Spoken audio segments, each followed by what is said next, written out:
Hello friends, आपण last लेक्चरला पाहिलं की centripetal force,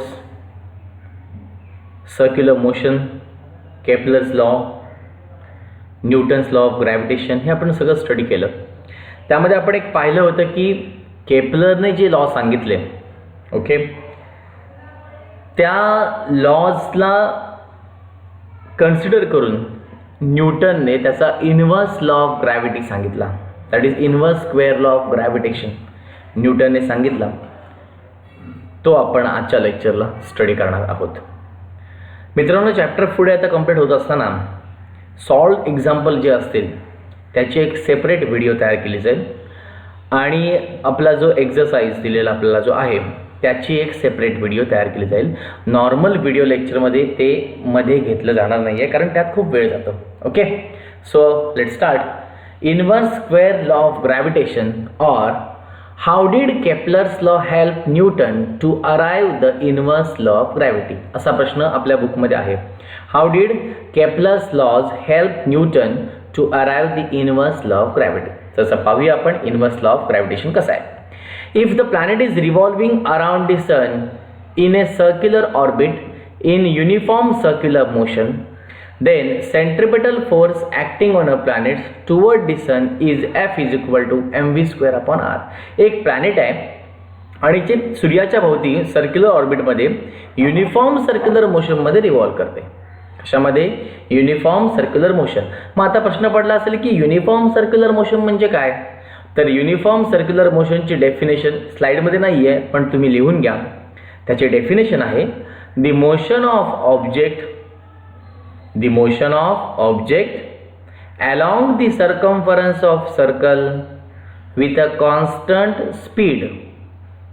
the motion of object along the circumference of circle with a constant speed is called as uniform circular motion. तर planet जर सूर्याच्या भोवती या uniform circular मोशनमध्ये फिरत असेल तर ऑब्वियस आहे त्या प्लॅनेटवरती कुठला फोर्स ॲक्ट होणार? Centripetal force. कोण ॲक्ट करणार? सन. तर प्लॅनेटवरती सेंट्रिपिटल फोर्स ॲक्ट होईल आणि त्याची व्हॅल्यू असेल F is equal to mv square upon r. हा फॉर्म्युला लक्षात ठेवा मित्रांनो, हा फॉर्म्युला आहे सेंट्रिपिटल फोर्सचा. F is equal to mv square upon r. F म्हणजे सेंट्रिपिटल फोर्स, M म्हणजे त्या प्लॅनेटचं मास, V म्हणजे त्या प्लॅनेटचा स्पीड आणि R म्हणजे प्लॅनेट आणि सन यांच्यातलं डिस्टन्स. कळालं मुद्दाम? मी पुन्हा परत सांगतो. आपण असं कन्सिडर केलं की एक सन आहे आणि त्या सूर्याच्या भोवती एक प्लॅनेट रिव्हॉल्व करते. कशामध्ये? सर्क्युलर ऑर्बिटमध्ये आणि युनिफॉर्म सर्क्युलर मोशनमध्ये. युनिफॉर्म सर्क्युलर मोशन म्हणजे त्याचा स्पीड कसा आहे? Constant speed. कॉन्स्टंट स्पीडने त्या सर्क्युलर ऑर्बिटमध्ये अराउंड द सन तो काय करतोय? रिव्हॉल्व करतोय. तेव्हा त्याच्यावरती काय ॲक्ट होणार? सेंट्रिपिटल फोर्स ॲक्ट होणार, which is given by formula F is equal to mv square upon r.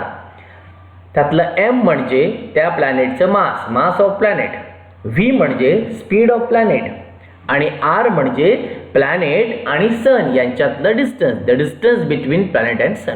Okay, पण स्पीडचा फॉर्म्युला आपल्याला माहिती आहे, speed is equal to distance travelled upon time. मग जर प्लॅनेट त्या सर्क्युलर ऑर्बिटमध्ये फिरतोय याचा अर्थ तो किती डिस्टन्स कव्हर करतोय? बरोबर, तो किती डिस्टन्स कव्हर करतोय? पेरिमीटर ऑफ ऑर्बिट म्हणजे सर्कम्फरन्स ऑफ सर्कल किती? 2πr. साधी गोष्ट आहे ना मित्रांनो. मला सांगा, जर ह्या सर्क्युलर ऑर्बिटमध्ये तो प्लॅनेट फिरतोय तर सर्कलच्या सर्कम्फरन्स एवढं डिस्टन्स ट्रॅव्हल करणार ना. सर्कलच्या सर्कम्फरन्स इतकंच डिस्टन्स टू ट्रॅव्हल करणार आणि ते किती असणार आहे? 2πr. म्हणून डिस्टन्स ट्रॅव्हल किती आलं? 2πr upon time, period of revolution capital T. म्हणून आपण कॅपिटल T वापरला. टाइमसाठी काय वापरला? Capital T. ओके, आता तुम्हाला काय करायचं बघा. F चा फॉर्म्युला माहिती आहे, mv स्क्वेअर अपॉन r. आता V च्या इथे काय पुट करायचं आहे? V म्हणजे काय? 2πr upon T. भरलं बघा, V च्या इथे 2πr अपॉन T. त्याचा काय झाला? स्क्वेअर. 2 चा वर्ग 4, पाय चा वर्ग पाय स्क्वेअर, r चा वर्ग r स्क्वेअर, t चा वर्ग टी स्क्वेअर. पण हे डिवाइड आहे, आला कुठे? खाली. बघा आला टी स्क्वेअर इंटू कोण झाला? आर. कळते का नाही कळते? फोर्सचा फॉर्म्युला mv²/r सेंट्रिपिटल फोर्सचा. एम आहे तसं आलं, वीचे तर काय भरलं 2πr/t भरलं, 2चा वर्ग 4 झाला, π² r² t² बट हा t² इथे डिवाइड आहे ना, त्यामुळे ते येणार कुठे खाली आला, r बरोबर आला बघा. म्हणजे तयार झालं इक्वेशन. त्यातल्या ह्या एका r ह्या एक r ला कॅन्सल झाला, हितला एक r ह्या एक r ला कॅन्सल झाला, राहिलं काय 4m². इथे काय राहिलं r, हा r गेला, राहिलं काय खाली t². आता आपण दोन्ही साईडला म्हणजे न्यूमरेटरला आणि डिनॉमिनेटर साईडला r² डिवाइड केलं, मल्टिप्लाय केलं. बघा वरती पण r² ने मल्टिप्लाय केलं, खालती पण r² ने मल्टिप्लाय केलं. हे आपण एक्स्ट्रा केलंय ओके फॉर्म्युला फाइंड आउट करण्यासाठी. असं केल्याच्या नंतर मला काय भेटलं, हा r² आणि हा r बरोबर ना, म्हणून काय फॉर्म झालं r³. म्हणजे फॉर्म झालं बघा 4m², r² × r काय झाला r³. बघा 4m², r³. आणि इथे काय फॉर्म झालं t² r², t² r². फक्त मांडताना कसं मांडलं बघा 4m², r² हे वेगळं मांडलंय आणि हा r³/t² वेगळा मांडलाय. का? कारण आपण केपलरचा तिसरा लॉ पाहिला, t²/r³ = कॉन्स्टंट. केपलरचा लॉ आहे ना, t²/r³ = कॉन्स्टंट k. मग t²/r³ बरोबर k असेल तर मग r³/t² म्हणजे त्याचा उलटा. आता ह्या k च्या खाली काही नाहीये म्हणजे किती आहे 1 आहे. जर आपण t² डिवायडेड बाय r³ ला उलट करतोय, काय करतोय r³/t² करतोय ना उलट. t²/r³ याचं उलट कसं केलं r³/t². मग k चं पण उलट व्हायला पाहिजे. k अपॉन खाली काय 1 आहे, मग उत्तर काय येणार 1/k. हे बघा केलंय 4m²/r². हे आहे तसं घेतलं आणि ह्याचं उत्तर काय आलं 1/k म्हणून 1/k. कळतंय का नाही कळतंय? तितकंच ॲक्च्युली कसं आहे माहिती का बाळांनो, हे मी समोर असेल ते एक्सप्लेन करायला मला बरं पडतंय. समजलं? आता तुम्हाला कितपत कळते मला माहिती नाही, एका शंका असेल तुम्हाला सांगा, ठीक आहे. मी पुन्हा परत सांगतो बघा, लक्ष द्या, घाई करू नका. स्पीडचा फॉर्म्युला आहे 2πr/t. ते झालं इथपर्यंत कळालं असेल, ही इथे भरलं तेही कळालं असेल. ही समजली का स्टेप? सोप्पा आहे, फक्त स्क्वेअर केलाय 4π² r² t². हा इथपर्यंत माझ्यामध्ये काय शंका नसावी, ठीक आहे. झालं. ह्या एका आरला हा काय आर कॅन्सल पण झाला, तेही कळालं, व्हेरी गुड. आता आपण न्यूमरेटरला आणि डिनॉमिनेटरला r² न मल्टिप्लाय केले, एक्स्ट्रा केलंय मी हे बाळांनो, हे कुठनं मला सांगितलं नाही मी. एक्स्ट्रा मला universe law of square law of gravitation काढायचंय म्हणून मी असं केलंय. r² ने मल्टिप्लाय केलं, इकडे पण r² न मल्टिप्लाय केलं. काय फरक पडणार आहे का? नाही. दोन्ही साईडला केलं तर काय फरक पडतो का? नाही. आता हा r² आणि हा r बनला किती r³ आणि हा झाला t² r², बरोबर आहे. मी मांडताना कसं म्हटलं बघा 4m², दिसतंय 4m². इथून खाली आहे इकडे 4m². r² × r काय झाला r³. r² हा r² हा t², बस. पण t²/r³ बरोबर k आहे. मग r³/t² म्हणजे काय? त्याचं उलट. मग k चं उलट काय 1/k. अरे कळते ना, रेसिप्रोकल घेतला. रेसिप्रोकल म्हणजे काय 1/k. ह्याचा काय घेतला मी रेसिप्रोकल. रेसिप्रोकल म्हणजे समजलं ना मी काय म्हणते, न्यूमरेटरच्या जागी डिनॉमिनेटर, डिनॉमिनेटरच्या जागी न्यूमरेटर. t²/r³ चा झाला r³/t². k चं काय होणार 1/k. हे बघा 4m²/r², 4m². इथून खाली यायचं इकडे 4m². तुमचं डेरिव्हेशन असं आहे बघा, असं आडवा आडवा आहे, लक्षात ठेवायचं. 4m² आपण कोणाला r², 4m² आपण कोणाला r². आणि r³/t² म्हणजे कोण? मग सांगितलं 1/k. बघा 1/k आला खाली. त्यातला 4 कॉन्स्टंट आहे, m कॉन्स्टंट आहे, π² कॉन्स्टंट आहे, k कॉन्स्टंट आहे. म्हणजे 4m²k हे सगळं काय म्हणतं कॉन्स्टंट. म्हणजे वरती आलं कॉन्स्टंट आणि खाली कोण आहे r². कळते का नाही कळते? 4m²k ही सगळी टर्म मित्रांनो कॉन्स्टंट आहे. हे बघा कॉन्स्टंट आली आणि त्याला डिवाइड कशाने करायचं आहे r² ने. म्हणून f = काय भेटलं constant/r². याचाच अर्थ f हा इनव्हर्सली प्रोपोर्शनल आहे कोणाला r² ला. आणि न्यूटनने हेच सांगितलं की सेंट्रिपिटल फोर्स हा इनव्हर्सली प्रोपोर्शनल आहे कोणाला the square of the distance between planet and sun. आणि यालाच म्हणायचं inverse square law of gravitation. Okay, hope you understand. नसेल कळालं तर आपण लॉकडाऊन नंतर पुन्हा परत त्याच्यावरती वर्क करू. ठीक आहे, आगे बढ़ते हैं. अर्थ ग्रॅव्हिटेशनल फोर्स बघा. Will the velocity of stone thrown vertically upward remains constant or it will change with the time? How will it change? Why doesn't the stone move up all the time? Why does it fall down after reaching certain height? What does its maximum height depend upon? आपण जर सांगितलं बघा त्यांनी काय, स्टोनला आपण vertically upward throw केला, okay, तर त्याची वेलोसिटी कॉन्स्टंट राहील का? पहिला प्रश्न. आपण एक एक प्रश्न बघूया. Will the velocity of stone thrown vertically upward remains constant or it will change with the time? जर आपण एखादा दगड वर्टिकली अपवर्ड फेकला तर त्याची वेलोसिटी सेम राहणार का मित्रांनो? नाही. त्याची वेलोसिटी हळूहळू हळूहळू काय होत जाणार? कमी कमी होत जाणार. बरोबर ना? How will it change? सांगितलं मी तुम्हाला. Y doesn't the stone move up all the time? प्रत्येक वेळेला तो वरती वरती वरती असं आपला फुगा कसा असतो तसा वरती वरती वरती वरती का जात नाही? कारण त्याच्यावरती कुठला फोर्स ऍक्ट होत असतो? ग्रॅव्हिटेशनल फोर्स ऍक्ट होत असतो. Y does it fall of down after reaching the sudden height? एक पर्टिक्युलर हाईट पर्यंत तो पोहोचतो आणि तिथून पुन्हा परत रिटर्न येतो का? कारण त्याच्यावरती काय ऍक्ट होतं? Gravitational force. What does it's maximum height depend upon? ह्याची मॅक्सिमम हाईट कशावर डिपेंड होते? तर जेवढ्या जोरात फेकू तेवढ्या जास्त वरती जाणार. अरे बरोबर ना? जेवढा आपण जोरामध्ये बॉल म्हणजे जेवढी वेलोसिटी आपण त्याला देऊ तेवढा त्याची हाईट डिपेंड राहणार. ओके, आता आपण दिलेलं उत्तर पाहूया आपलं काय काय. नो, मी सांगितलं तुम्हाला सगळं एक्सप्लेन करून, फक्त तुम्हाला सांगतो. No, because of gravitational force which is always directed toward the centre of the earth acts on the stone which pull the stone in a downward direction. त्या स्टोनला कुठे खेचणार? ते अर्थ ग्रॅव्हिटेशनल फील्ड स्वतःकडे खेचणार, डाऊनवर्ड डिरेक्शनला. त्यामुळे त्याची वेलोसिटी काय होते? Decrease होते आणि finally become zero after while. काय बनते कळाल ना? त्याची वेलोसिटी कंटिन्युअसली काय होत जाते? डिक्रीज, कमी कमी. जसं आपण इमॅजिन करून पहा, दगड घ्या पाहिजे हातामध्ये आणि जोरात वरती मारा हवेमध्ये, काय होतं दिसते बघा?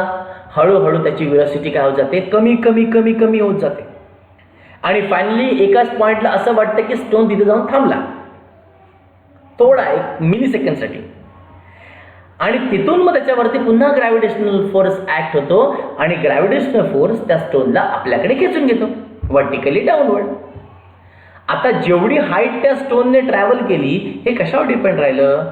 तर जेवढा मी स्टोनला त्या वेलोसिटीने वर्टिकली अपवर्ड थ्रो केला त्याच्यावरती डिपेंड राहिलं. समजलं ना? जेवढ्या वेलोसिटीने मी त्याला फेकणार तेवढ्या जास्त हाईटला तो जाणार. कमी वेलोसिटीने फेकलं कमी हाईटवरती जाणार. Are you getting or not? Okay. Earth gravitational acceleration. According to Newton's second law of motion, the force acting on a body results in its acceleration. Thus, gravitational force due to the earth on a body results in its acceleration. This is as the acceleration due to gravity denoted by g.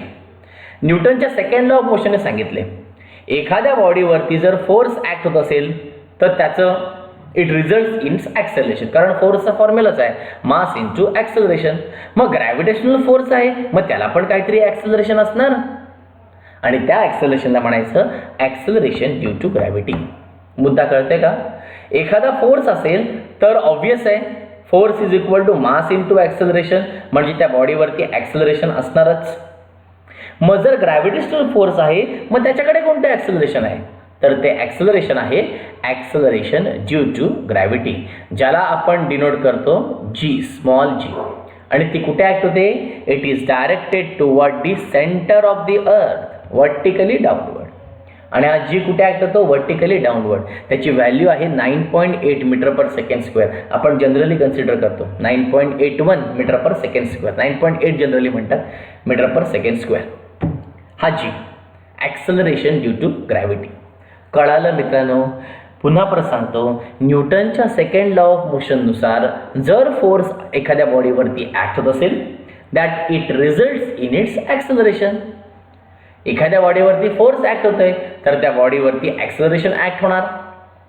मग gravitational force आहे, मग त्याने generate केलेलं acceleration कोण, तर त्याला म्हणायचं acceleration due to gravity, which is denoted by symbol small g.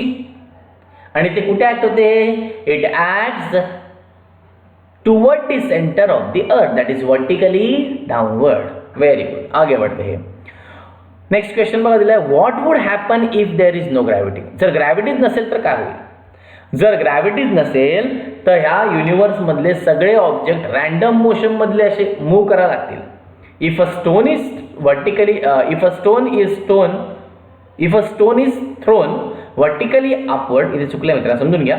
If a stone is thrown vertically upward in air, it will remain in air for a longer time.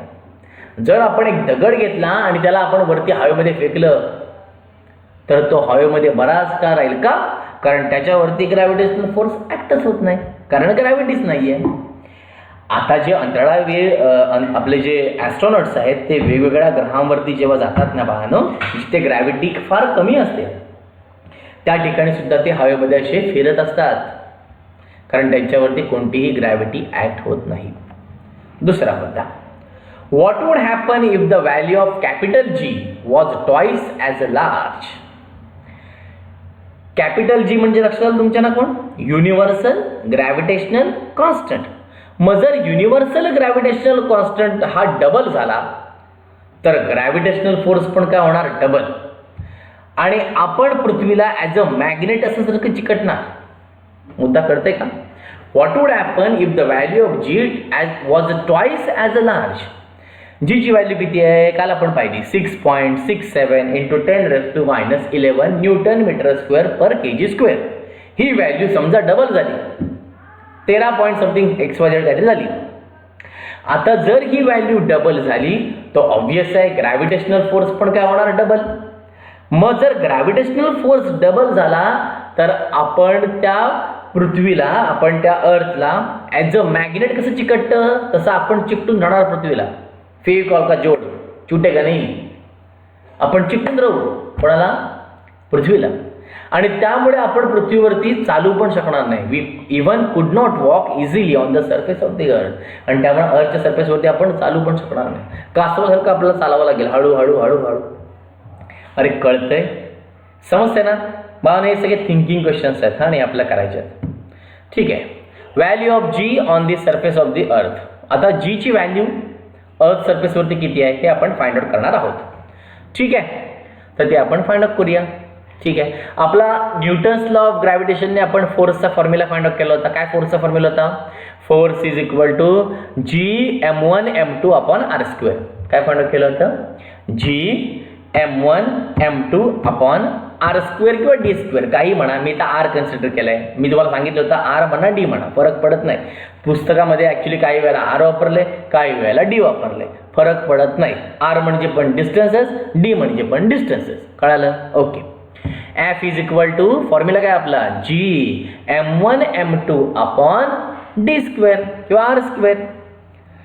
आता m1 m2 हे दोन body होते, पण आता मला acceleration due to gravity कशावरती find out करायची आहे, अर्थवरती. बरोबर आहे. तर मग कन्सिडर करा की तुम्ही आहात अर्थवरती, तुमचं मास आहे स्मॉल m. तुम्ही एक ऑब्जेक्ट आहात ना पृथ्वीवरचा, तुमचं मास किती आहे, स्मॉल m. कन्सिडर करा मित्रांनो, मी दाखवू शकत नाही, मी तुझ्या समोर नाही आहे दाखवायला. आणि पृथ्वीचं मास आहे कॅपिटल M. अर्थचं मास किती आहे, कॅपिटल M. आणि अर्थवरती तुम्ही आहात, बरोबर ना, तुमचं मास किती आहे, स्मॉल m. दोघांमधलं डिस्टन्स किती आहे, समजा r आहे, म्हणून फॉर्म्युला काय आला, r². कळालं का नाही कळालं. तिथे काय होतं, m1 m2 upon r², m1 m2 upon r². m1 m2 दोन बॉडी होत्या. आता दोन बॉडी म्हणजे एक आपण आहोत आणि एक पृथ्वी आहे. आपलं mass small m, capital M, पृथ्वीचं मास, आणि डिस्टन्स दोघांमधला r. ओके, झालेलं आहे. दुसरा फॉर्म्युला आहे फोर्सचा. फोर्सचा दुसरा पण फॉर्म्युला आहे m इंटू g. फोर्सचा फॉर्म्युला काय बघा, मास इंटू ऍक्सेलरेशन. आता शिकवलं, मास इंटू ऍक्सेलरेशन. पण अर्थचं ऍक्सेलरेशन कुठलं आहे, बरोबर, ऍक्सेलरेशन ड्यू टू ग्रॅव्हिटी म्हणजे कोणाला, g. म्हणजे फोर्स इज इक्वल टू काय आलं, mg. आता हे पण फोर्सचं इक्वेशन, हे पण फोर्स, दोघांची LHS साईड सेम आहे, मग RHS साईड पण काय झाली पाहिजे सेम, म्हणजेच mg बरोबर काय आलं Gmm/r². ह्या m ला हा m कॅन्सल झाला, राहिलं काय G = Gm/r². सोप्पा आहे का मित्रांनो? सांगा, काही अवघड नाही याच्यामध्ये. पुन्हा परत सांगतो पाहिजे बघा. Okay okay F = Gmm/r². हे तर कळालं असेल, काही शंका नाही याच्यामध्ये. Very good very good. F = mg हे कळालं. कसं? फोर्सचा फॉर्म्युला काय? ग्रॅव्हिटेशनल फोर्स पाहतोय. ग्रॅव्हिटेशनल फोर्सचा फॉर्म्युला काय? मास इंटू, किंवा फोर्सचा फॉर्म्युला काय? मास इंटू ॲक्सेलरेशन. मग ग्रॅव्हिटेशनल फोर्स जर आहे तर त्यासाठी ॲक्सेलरेशन कुठलं असणार? ॲक्सेलरेशन ड्यू टू ग्रॅव्हिटी, म्हणून काय आलं स्मॉल g. ए नाही लिहिलं मी, काय लिहिलं आहे g. दोन्हीही ग्रॅव्हिटेशनल फोर्सचेच फॉर्म्युले पाहणं. मग ही साईड आणि ही साईड, हे साईड आणि ही साईड सेम होणार. दॅट इज mg बरोबर काय भेटलं Gmm/r². m ला हा m कॅन्सल झाला, तर g बरोबर काय आलं Gm/r². ओके. आता जर ऑब्जेक्ट हा त्या पृथ्वीवरतीच असेल, आता याच्यात कसे माहिती कन्सेप्ट आहे बाळांनो, बघा लक्ष द्या. आपण पृथ्वीवरती आहोत किंवा पृथ्वीपासून थोड्या डिस्टन्सवरती आहोत. जर आपण पृथ्वीवरतीच आहोत, सरफेसवरतीच आहोत, अर्थच्या सरफेसवरती आहोत, तर r स्मॉल r बरोबर कन्सिडर काय करायचं? Capital R. त्याला म्हणायचं रेडियस ऑफ अर्थ. काय म्हणायचं? Radius of earth. ओके. त्याची व्हॅल्यू पण फिक्स आहे, 6.4 × 10⁶ मीटर. असो, आपण पृथ्वीवरती आहोत कन्सिडर केलं तर कॅपिटल R, आणि आपण पृथ्वीपासून काही हाईटवरती आहोत असं कन्सिडर केलं तर स्मॉल r. आपण कॅपिटल R घेतला तर फॉर्म्युला कसा चेंज झाला? Gm/R². g ची व्हॅल्यू माहिती आहे 6.67 × 10⁻11. मास किती आहे अर्थचं? ह्या गोष्टी लक्षात ठेवा, या सगळ्यात इम्पॉर्टंट आहेत, या कधी विसरायच्या नाहीत. अर्थचं मास आहे 6 × 10⁻24 kg. ही काय व्हॅल्यू चेंज होणार नाही आहे, ही कॉन्स्टंट व्हॅल्यू आहे. अर्थचं मास किती आहे? 6 × 10⁻24. इथे लिहा पुढे kg. माझं लिहायचं राहिलं तुम्ही लिहून टाका kg. अर्थची रेडियस आहे 6.4 × 10⁻6. पुढे लिहा मीटर. आता सगळ्या व्हॅल्यू भरल्या. कॅल्क्युलेटर घरी असेल किंवा नॉर्मल कॅल्क्युलेशन तुम्हाला करता येत असेल तर हे घरी कॅल्क्युलेशन करा. केल्यानंतर याचं उत्तर किती भेटेल? 9.77 मीटर/सेकंड². म्हणजे जी ची व्हॅल्यू ह्या अर्थ सरफेसवरती किती आहे? 9.77 मीटर/सेकंड². पण ही जी व्हॅल्यू आहे ना, ही आपण कन्सिडर केले एका पॉइंटला. पण बाळांनो, अर्थ ही आपली कम्प्लिटली सर्क्युलर आहे का? नाही, तर ती पोल आणि इक्वेटरला फ्लॅटन आणि बल्ज झालेली आहे. ओके. त्यामुळे आपण जी ची व्हॅल्यू 9.8 कन्सिडर करतो. पुढच्या पॉइंटमध्ये आपण ते एक्सप्लेन करणार आहोत. तुम्हाला हा पॉइंट लक्षात आला मित्रांनो? ओके, नक्की कळालं काय फॉर्म्युला जीचा? Gm/r². जी म्हणजे ॲक्सेलरेशन ड्यू टू ग्रॅव्हिटी, ज्याची व्हॅल्यू आहे 6.67 × 10⁻11 न्यूटन मीटर²/kg². कॅपिटल M ची व्हॅल्यू 6. कॅपिटल M म्हणजे कोण? मास ऑफ द अर्थ 6 × 10⁻24 kg. R म्हणजे रेडियस ऑफ अर्थ 6.4 × 10⁻6 मीटर. ह्या सगळ्या व्हॅल्यू भरल्या तर जी ची व्हॅल्यू मिळाली 9.77 मीटर/सेकंड². ही एक स्टँडर्ड व्हॅल्यू आपल्याला सांगितलेली आहे. मात्र जी ची व्हॅल्यू पृथ्वीवरती प्रत्येक ठिकाणी चेंज होते. कळालं? हे मी तुम्हाला नेक्स्ट स्लाइडमध्ये एक्सप्लेन करून सांगणार आहे. पहा. ओके. आता एक प्रश्न आहे, what would be the value of G on the surface of earth if its mass twice as large and its radius half of what it is now.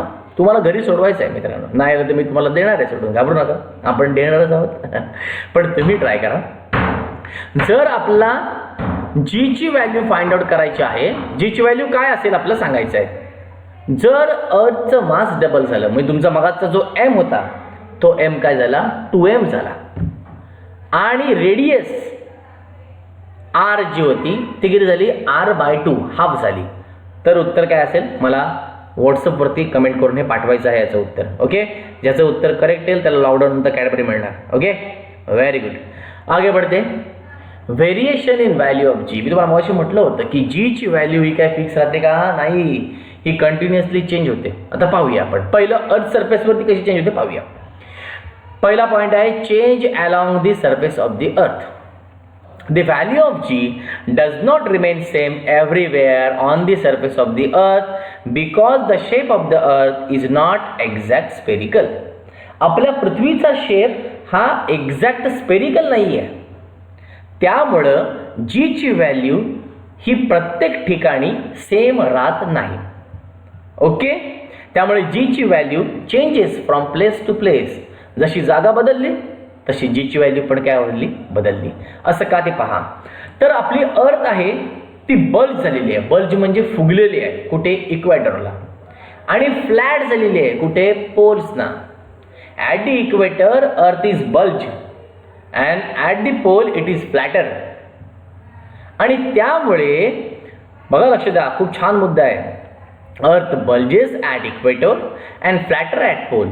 That is, radius of Earth is largest at equator. Bulging झाले याचा अर्थ फुगले, म्हणजे तर radius वाढली. म्हणजे अर्थची radius जास्त कुठे आहे इक्वेटरला आणि कमी कुठे आहे पोलला. आता हेच इम्पॉर्टंट आहे बघा, इथे तुमचं कन्फ्युजन होतं. मी पुन्हा परत सांगतो, व्यवस्थित लक्ष द्या. अर्थ फुगले कुठे इक्वेटरला, तिथं रेडियस जास्त. रेडियस जास्त याचा अर्थ ॲक्सेलरेशन ड्यू टू ग्रॅव्हिटी कमी. लक्षात आलं, कारण दोघांमध्ये इन्व्हर्सली प्रपोर्शनल आहे. मागच्या साईडमध्ये तुम्ही जर पाहिलात, हे बघा G आणि R यांचं काय आहे इन्व्हर्सली प्रपोर्शनल. म्हणजे R वाढलं G कमी, R कमी झालं G वाढलं. कळालं? म्हणजे इथे सुद्धा सेम होणार. अर्थ बल्ज झाले कुठे इक्वेटरला, फुगले इक्वेटरला, आणि पोलला कसे झाले फ्लॅट झाले.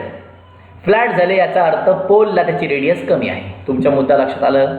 अर्थची रेडियस जास्त कुठे आहे इक्वेटरला, कमी कुठे आहे पोलला. जिथे रेडियस जास्त तिथे ॲक्सेलरेशन ड्यू टू ग्रॅव्हिटी कमी. म्हणजे G ची व्हॅल्यू कमी कुठे असणार इक्वेटरला आणि जास्त कुठे असणार पोलला. तेच आहे बघा, value of G is highest at pole किती आहे 9.832 मीटर पर सेकंड स्क्वेअर, आणि लोएस्ट किती आहे इक्वेटरला किती आहे 9.78. ह्या दोघांचं जर आपण मीन फाइंड आउट करायला गेलो तर आपल्याला भेटतं 9.8 metre per second square. Are you getting? म्हणून आपण G ची व्हॅल्यू 9.8 घेतो, 9.7 पण घेत नाही, 9.83 अशी पण घेत नाही. Are you getting or not? समझ में आ रहा है कुछ? पुन्हा परत सांगतो बघा, लक्ष द्या. आपल्या पृथ्वीचा शेप हा एक्झॅक्ट स्पेरिकल नाही आहे, त्यामुळे G ची व्हॅल्यू प्लेस टू प्लेस जागेनुसार चेंज करत जाते. आपण जर पोलवरती गेलो तर पोलला पृथ्वी आपली थोडी फ्लॅट झालेली आहे आणि इक्वेटरला बल्ज झालेली आहे, फुगलेली आहे, आणि इकडे निमुळती झालेली आहे. म्हणजे रेडियस जास्त आहे, पृथ्वीची रेडियस, पृथ्वीची त्रिज्या ही जास्त आहे कुठे इक्वेटरला. इक्वेटरला रेडियस जास्त आहे याचा अर्थ तिथं G कमी आहे, ॲक्सेलरेशन ड्यू टू ग्रॅव्हिटी कमी आहे. किती आहे 9.78. आणि जिथे ती फ्लॅट झाले त्याचा अर्थ तिथं रेडियस कमी आहे. जिथं रेडियस कमी तिथं ॲक्सेलरेशन ड्यू टू ग्रॅव्हिटी जास्त, हायेस्ट आहे. किती आहे 9.832 metre per second square. MCQ साठी प्रश्न विचारला जातो, G ची व्हॅल्यू हायेस्ट कुठे आहे, G ची व्हॅल्यू लोएस्ट कुठे आहे. हायेस्ट कुठे आहे पोलला, लोएस्ट कुठे आहे इक्वेटरला. G ची value. Very good. Next, change with the height. As we go above the earth's surface, the value of R increases and value of G decreases. मग तुम्हाला म्हटलं डिस्टन्स वाढलं G कमी झाला. म्हणून जसं आपण पृथ्वीपासून लांब लांब लांब लांब लांब लांब जात जाऊ तसं आपल्यावरती ऍक्ट होणारा ग्रॅव्हिटेशनल फोर्स आहे किंवा ॲक्सेलरेशन ड्यू टू ग्रॅव्हिटी आहे ती काय होत जाते, कमी कमी होत जाते. For example, consider an aeroplane is flying at a small height of 10 km above the surface of the earth. The change in the value of G is negligible, but in a case of artificial satellite, the change in the value of G is so large as the distance of satellite from the center of the earth is large. कळलं का? आपण एक aeroplane consider केलं जे पृथ्वीपासून 10 kilometre डिस्टन्सवरती हाईटवरती run करते किंवा fly करते आपण, आणि आपण सॅटेलाइट कन्सिडर केला की जो पृथ्वीच्या बाहेर करोडो डिस्टन्सवरती, कळालं मी काय म्हणते, किंवा खूप किलोमीटर डिस्टन्स, हजारो किलोमीटर डिस्टन्सवरती तो तिकडे सॅटेलाइट आहे, हजारो किलोमीटरवरती. तर मला सांगा, हा 10 किलोमीटरवरती उडणारा जो आपला एरोप्लेन आहे त्याच्यावरती ग्रॅव्हिटेशनल फोर्स जास्त असेल की जो आर्टिफिशियल सॅटेलाइट त्याच्यावरती? एरोप्लेनवरती जास्त असणार, ऑब्वियस. आर्टिफिशियल सॅटेलाइट हा खूप लांब आहे, म्हणजे जसं डिस्टन्स वाढत वाढत वाढत वाढत जाणार तशी जी ची व्हॅल्यू जी आहे ती कशी होत जाणार बाळांनो? कमी कमी कमी कमी होत जाणार. Are you getting or not? The value of change in the value of G is negligible, but in the case of artificial the change in the value of G is so large. G ची value मधला जो change आहे 9.77, 9.8, ती value हळूहळू हळूहळू हळूहळू हळू कमी कमी कमी कमी होत जाणार. दुसऱ्या ग्रहावरती गेलो तर नेग्लिजिबलच झाली, नो ग्रॅव्हिटी, उड्या मारा, हवेतच राहणार. कळतंय का नाही कळतंय? Are you getting or not? समजलं? मी पुन्हा परत सांगतो. Change with the height. Earth surface पासून जसं आपण वरती वरती वरती जाऊ तशी रेडियस म्हणण्यापेक्षा डिस्टन्स आर इन्क्रीज होत जातं, त्यामुळे जी ची व्हॅल्यू कमी कमी होत जाते. मी तुम्हाला एक्झाम्पल सांगितलं, एरोप्लेन होतं, एरोप्लेनवरती जी ऍक्ट होतोय, ग्रॅव्हिटेशनल फोर्स जास्त ऍक्ट होतोय. जी मधला चेंज बाळांनो, जी मधला चेंज म्हणजे कळतंय ना, जी व्हॅल्यू होती 9.8 किंवा 9.81 त्या व्हॅल्यूमध्ये जास्त तुम्हाला चेंज दिसणार नाही. 9.813835 असं काहीतरी समथिंग व्हॅल्यू असेल किंवा 9.797 अशी तुम्हाला व्हॅल्यू भेटेल. मात्र जसं तुम्ही खूप लांब लांब लांब जाल पृथ्वीपासून तसं तुमचं डिस्टन्स वाढलं, आणि डिस्टन्स वाढलं की ऍक्सेलरेशन ड्यू टू ग्रॅव्हिटी पण काय झाली मित्रांनो? ऍक्सेलरेशन ड्यू टू ग्रॅव्हिटी कमी कमी होत गेली, चेंज काय होत गेला? वाढत वाढत वाढत गेला. कळतंय? बघा, हे बघा, सरफेस वरती हाईट किती होती मला आता जास्त कळेल. हाईट किती होती? 0. जी ची व्हॅल्यू किती आहे? 9.8. माउंट एव्हरेस्ट 8.8 किलोमीटरवरती आहे, जी ची व्हॅल्यू काय चेंज झालं जास्त नाही, 9.8. मॅनमेड बलून जास्तीत जास्त कुठपर्यंत जाऊ शकतो? हे इम्पॉर्टंट आहे. मॅनमेड बलून आपण जर बनवलं तर हाईट कितीपर्यंत जाऊ शकतं? 36.6. ते काय सॅटेलाइट म्हणून बनणार नाही. 36.6 किलोमीटरपर्यंत जाईल. जी ची व्हॅल्यू बघा कमी झाली, 9.77. वेदर सॅटेलाइट 400 किलोमीटरवरती असते पृथ्वीपासून, जी ची व्हॅल्यू किती झाली? 8.7. आणि कम्युनिकेशन सॅटेलाइट 35,700 किलोमीटरवरती आहेत. आर्टिफिशियल सॅटेलाइट आपले कम्युनिकेशन सॅटेलाइट, ब्रॉडकास्टिंग सॅटेलाइट्स 35,700 किलोमीटरवरती आपल्या 35,700 किलोमीटरवरती आपल्या अर्थ सरफेस पासून आहेत. तर जी ची व्हॅल्यू झाली किती? 0.225. 9.8 पासून किती झाली? 0.225. कळलं तुम्हाला? Very good. आगे बढ़ते हैं. Next part, that is change with the depth. शेवटचा पॉईंट. आता डेप्थ, आता वरती जायचं नाही, आता पृथ्वीच्या पोटात खाली जायचंय. As we go inside the earth the value of G changes. एक साधी गोष्ट आहे, जसं आपण पृथ्वीच्या पोटामध्ये हळूहळू खाली खाली खाली खाली जात गेलो जी ची व्हॅल्यू चेंज होत जाणार आहे, ऑब्वियस चेंज होणार आहे. आता आपल्याकडे इक्वेशन आहे जी इज इक्वल टू gm/r². आता तुमचं म्हणणं असेल की जसं आपण पृथ्वीच्या पोटात खाली खाली जातोय तसं डिस्टन्स कमी होतंय, म्हणजे जी वाढायला पाहिजे. अरे मुद्दा बरोबर आहे ना? मगाशी आपण हाईटला गेलो त्यामुळे डिस्टन्स वाढलं, हा आर वाढला आणि त्यामुळे जी कमी झाले, हे मान्य केलं. पण आता आपण पृथ्वीच्या पोटामध्ये चाललोय, आतमध्ये आतमध्ये आतमध्ये चाललोय, तर आर कसा होत चाललाय? कमी कमी कमी कमी होत चाललाय. मग आर कमी होत चाललाय तर जी काय व्हायला पाहिजे? वाढायला पाहिजे. मुद्दा बरोबर आहे की नाही मित्रांनो? अरे कळते का नाही मी काय म्हणतोय ते? असं तुमच्या मनात आलं असेलच ना? ऑब्वियस आहे. पृथ्वीपासून आपण जसं हाईटवरती जातोय लांब लांब लांब लांब लांब, तसं जी काय होत जाते? कमी होत जाते. म्हणजे आर वाढला तर जी कमी होते. मग पृथ्वीच्या पोटामध्ये आपण चाललोय, दॅट इज इनसाइड दी अर्थ, तर आर काय होत चाललंय? कमी होत चालले. मग आर जर कमी होते तर जी काय व्हायला पाहिजे? वाढायला पाहिजे. पण मित्रांनो असं होत नाही. समजलं? जी ची व्हॅल्यू वाढत नाही, जी ची व्हॅल्यू काय होते? कमीच होते. The value of G decreases. असं का होतं? कारण जेव्हा आपण पृथ्वीच्या पोटामध्ये जाऊ तेव्हा पृथ्वीमध्ये असणारे जे पार्टिकल्स आहेत त्यांचं मास काय होत जातं? कमी. मास पण कमी होतं आणि रेडियस पण कमी होते, आणि त्यामुळे ह्यांचा जो कंबाईन रिझल्ट आहे त्यामुळे जी ची व्हॅल्यू पण काय होते? कमी. मुद्दा लक्षात आला मित्रांनो? कळालं का नाही कळालं? पुन्हा परत सांगतो. अर्थ सरफेसवरती जीची व्हॅल्यू आपण फाइंड आउट केली होती 9.77. पोल आणि इक्वेटरला ते व्हॅल्यू चेंज झाली हे पाहिलं. जनरली आपण 9.8 कन्सिडर करतो. परत आपला मुद्दा झाला. जसं आपण हाईटवरती जाऊ 10 किलोमीटर 36 400 35,000 तसं जीची व्हॅल्यू काय होत चालली बाळांनो, कमी होत चालली. म्हणजे डिस्टन्स वाढलं, ऍक्सलरेशन ड्यू टू ग्रॅव्हिटी कमी झाली. आता आपण पृथ्वीच्या पोटात जातोय, खाली जातोय, खणून खणून खाली जातोय आपण, लक्षात ठेवा. मग आपण जर पृथ्वीच्या पोटामध्ये जातो आहे, हळूहळू खाली खाली जात आहे, तर डिस्टन्स आर जे आहे ते कमी कमी कमी व्हायला पाहिजे. आर काय व्हायला पाहिजे, कमी व्हायला पाहिजे. मग आर कमी झाल्यानंतर जी काय व्हायला पाहिजे, वाढायला पाहिजे. असं तुमच्या मनात आलं असणार, निश्चित झालं असणार, मान्य करतो. आर कमी होतोय, जी वाढतोय असं तुम्हाला वाटणार. पण मित्रांनो असं होत नाही आहे. जी वाढत नाहीये तर जी काय होते, कमी. म्हणजे आपण जेव्हा पृथ्वीच्या पोटामध्ये हळूहळू खाली खाली जाऊ तेव्हा जीची व्हॅल्यू वाढणार नाही, ती कमी होणार. याचं कारण काय? कारण पृथ्वीच्या पोटामध्ये आपण जसं जसं खाली खाली जातोय तसं रेडियस अर्थची आणि मास अर्थचं हे दोन्हीही कमी होते. आणि या दोघांचा जो काही कंबाईन रिझल्ट आहे त्याच्यामुळे जीची व्हॅल्यू काय होते, कमी होते. कळालं? That's it. Very good. आजच्या पुरतं एवढं ठीक आहे. बाकीचा पार्ट उद्या अपलोड होईल. थँक्यू.